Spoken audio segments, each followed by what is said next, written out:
Beralih ke informasi lain, pemirsa, permohonan pra-peradilan yang diajukan oleh Tom Lembong dalam dugaan kasus korupsi impor gula ditolak Pengadilan Negeri Jakarta Selatan.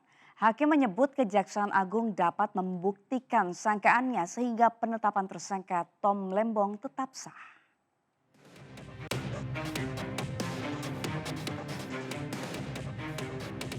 Pengadilan Negeri Jakarta Selatan menolak permohonan pra-peradilan yang diajukan oleh mantan Menteri Perdagangan Tom Lembong. Atas putusan tersebut, penetapan tersangka Tom Lembong dianggap sah dan Kejaksaan Agung dapat melanjutkan penyidikan terhadap Tom Lembong.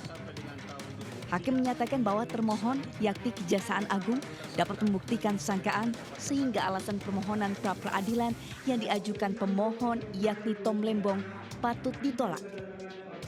Namun dalam persidangan dijelaskan jika Tom Lembong masih dapat mengajukan bantahan. Menolak tuntutan korupsi yang diajukan oleh pemohon untuk seluruhnya. Tentang eksepsi, menolak eksepsi termohon untuk seluruhnya. Tom Lembong yang menjabat sebagai Menteri Perdagangan pada 2015 hingga 2016 ditetapkan sebagai tersangka kasus korupsi impor gula oleh Kejaksaan Agung yang diduga telah merugikan negara sebesar 400 miliar rupiah.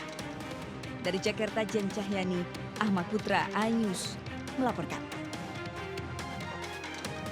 Petugas penyelenggara pemilu harus berjuang melewati jalan rusak, berlumpur dan juga harus menyeberangi sungai berarus deras untuk pendistribusian logistik pilkada ke sejumlah TPS di desa-desa terpencil. Bahkan para petugas harus bermalam di hutan untuk bisa sampai ke desa-desa terpencil. Berikut perjuangan para petugas.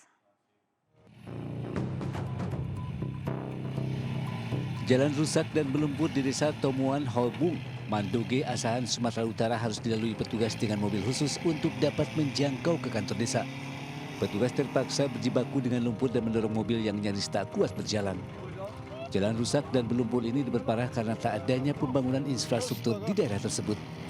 Ada 10 kotak suara dan surat suara pemilihan bupati dan gubernur serta logistik lainnya yang akan disalurkan ke 5 TPS di desa Tomuan Holbung. Tak hanya di desa Tomuan Holbung, Asahan, jatuh bangun hingga tenggelam bersama motor ke dalam lumpur juga menjadi tantangan besar dalam proses pendistribusian logistik pilkada ke sejumlah TPS di desa-desa terpencil di Kecamatan Seko, Kabupaten Luwu Utara, Sulawesi Selatan.